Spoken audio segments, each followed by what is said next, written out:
एक व्यक्ति काफ़ी दिनों से चिंतित चल रहा था, जिसके कारण वह काफ़ी चिड़चिड़ा तथा तनाव में रहने लगा था। वह इस बात से परेशान था कि घर के सारे खर्चे उसे ही उठाने पड़ते हैं।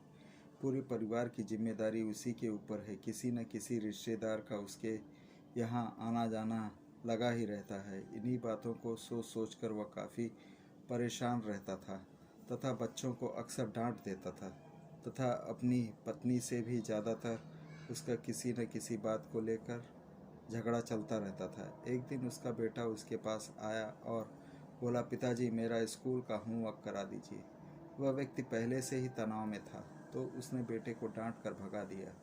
लेकिन जब थोड़ी देर बाद उसका गुस्सा शांत हुआ तो वह बेटे के पास गया तो देखा कि बेटा रोकर सो गया है और उसके हाथ में उसके होमवर्क की कॉपी है।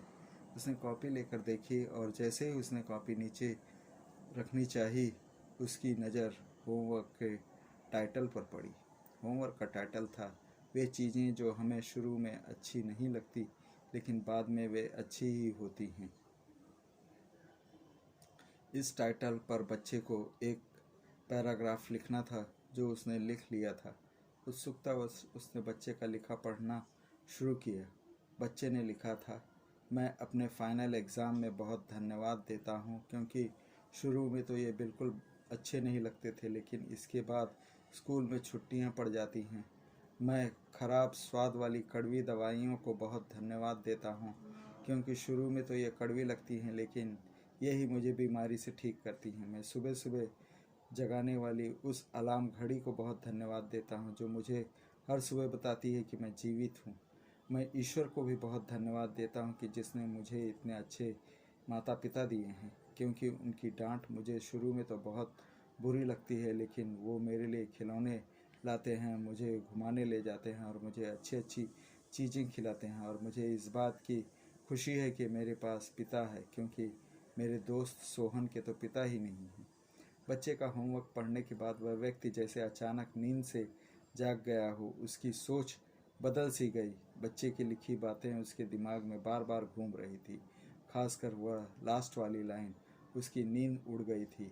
फिर वह व्यक्ति थोड़ा शांत होकर बैठा और उसने अपनी परेशानियों के बारे में सोचना शुरू किया।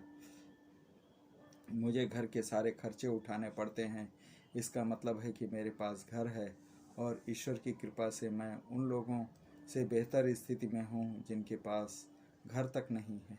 मुझे पूरे परिवार की जिम्मेदारी उठानी पड़ती है, इसका मतलब है कि मेरा परिवार और बीवी बच्चे हैं और ईश्वर की कृपा से मैं उन लोगों से ज़्यादा खुशनसीब हूँ जिनके पास परिवार ही नहीं है और वे दुनिया में बिल्कुल अकेले हैं। मेरे यहाँ कोई ना कोई मित्र या रिश्तेदार आता जाता रहता है। इसका मतलब है कि मेरी एक सामाजिक हैसियत है और मेरे पास मेरे सुख दुख के साथ देने वाले लोग हैं। हे ईश्वर, तेरा लाख लाख शुक्रिया। मुझे माफ़ करना, मैं तेरी कृपा को पहचान नहीं पाया। इसके बाद उसकी सोच एकदम से बदल गई।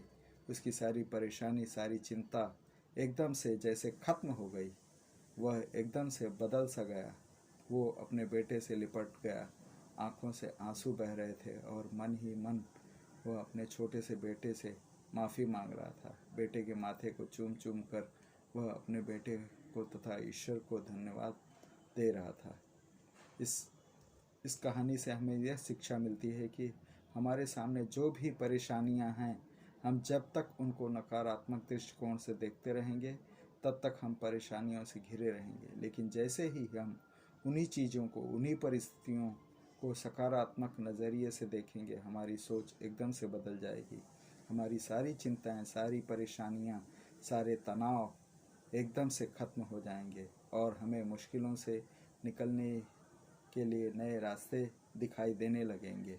अगर आप लोगों को मेरी ये कहानी अच्छी लगी हो तो कृपया इसे लाइक कीजिए और मेरे इस चैनल को सब्सक्राइब करके बेल आइकॉन को दबाइए। धन्यवाद।